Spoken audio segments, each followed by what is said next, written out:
Hello students, this is Mufazzil Hussain. আজি আমি লগ এন্টিলগৰ ভ্যালুবিলাক অতি কম সময়ৰ ভিতৰত আৰু অতি সহজে কেনেদৰে উলিয়াব পাৰি তাৰ বিষয়ে আলোচনা কৰিম।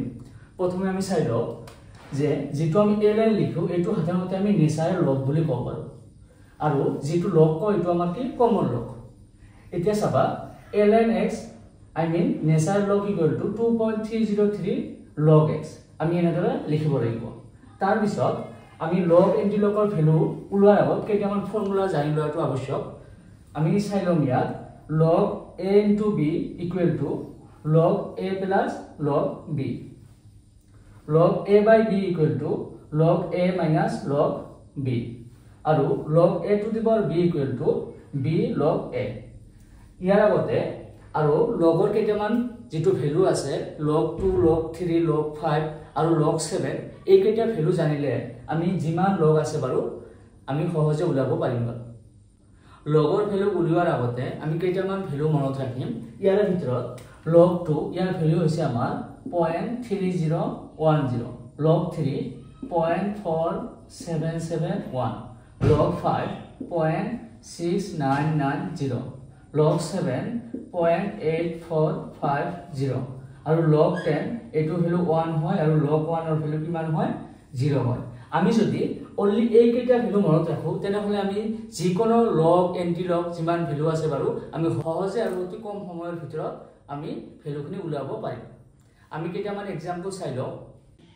আমি যেতিয়া ইলেক্ট্ৰোকেমিষ্ট্ৰিত এইবিলাক দেখো বাৰু log 10 to the power -3/4 এনেকুৱা যেতিয়া লগ আৰু এন্টিলগৰ আমি ভ্যালুখিনি দেখো তেতিয়া আমি কি নকৰাকে গুছি আহো। আজি আমি ভালদৰে চাই লম বাৰু ইয়াৰ ভ্যালু কেনেকৈ আমি অতি সহজে উলিয়াব পাৰিম। ইয়াৰ চাই লও log 10 to the power -3/4 এটো ধুনিয়াকে এনেকৈ লিখিম log 10 to the power -3 এটো ওপৰত গলে কিমান হ'ব +4। ইয়াৰ आंसर আহি যাব log 10 to the power 1। আমি এটা ফৰ্মুলা জানো log a to the power b অৰ্থাৎ b log a। তেনেহলে ইয়াৰ ভ্যালু আহি যাব 1 into log 10। ভ্যালু আহি যাব আমাৰ কি 1 into 1 that means 1। তো ইয়াৰ ভ্যালু কিমান হ'ব বাৰু আমাৰ 1 আহি গল। এতিয়া আমি এইটো চাই লম বাৰু এইটো কি ফৰ্মুলাত আহি গৈ আছে log a into b অৰ্থাৎ log a plus log b আমি লিখি লম। এটো তেনেহলে কি হ'ব বাৰু log 4 plus log 10 to the power 4। log 4 এর ভ্যালু হৈছে আমাৰ 0.6020 আৰু এটো 4 into log 10, 4 into log 10 অর্থাৎ 0.6020 plus 4 log 10 এর ভ্যালু কিমান 1। आंसर পাই যাম আমি 4.60।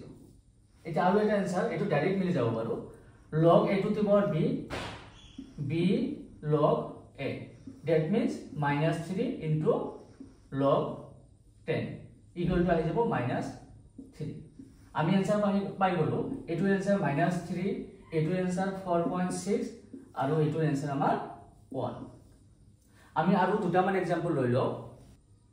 এতিয়া আৰু এটা एग्जांपल log 5.2 এৰ ভ্যালু কিমান হ'ব। আমি প্ৰথমতে log 5 এৰ ভ্যালু এটো জানি লম। এটো আমাৰ যেহেতু প্ৰথমে আমি কৈছিলো যে চাৰিটা লগৰ ভ্যালু জানিলে আমি সহজে বাকি যিমান লগ থাকে এটো উলাব পাৰিম। log 5 এৰ ভ্যালু তাত দিয়া আছে 0.6990 আৰু ইয়াত দিয়া আছে 5.2। তো যেহেতু আমাৰ एग्जामত আমাৰ টেবুল দিয়া নাথাকিব হে আমি অলপ বঢ়াই লম বাৰু যেহেতু 5.2 আছে ইয়াৰ পৰা অলপ বঢ়াই ললে আমি आंसरটো পাই যাম। ইয়াত দিয়া আছে 0.69 প্ৰায় 7 বাৰু ইয়াত যেটো অলপ বেছি আছে আমি आंसरটো 7.1 বা 7.2 লিখিলে আমাক एग्जामिनारे শুদ্ধ দিব বাৰু। আৰু এটা কোশ্চেন আছে log 6 এইটো ভ্যালু কেনেকৈ লিখিম। log 6 আমি এনেদৰে লিখিব পাৰি log 3 into 2 এইটো log a into b যেটো হৈছে log a plus log b। এতিয়া log 3 মান আমি জানো 0.4771 আৰু log 2 এৰ ভ্যালু 0.3010 এইখিনি আমি এড কৰিলে বাৰু आंसरটো পাই যাম। आंसरটো হ'ব 0.77। আৰু আমি নেক্সট ক্লাছত এন্টিলগৰ ভ্যালু কেনেদৰে সহজে উলাব পাৰি হেতু আমি নেক্সট ভিডিওত আমি বুজাই দিম বাৰু।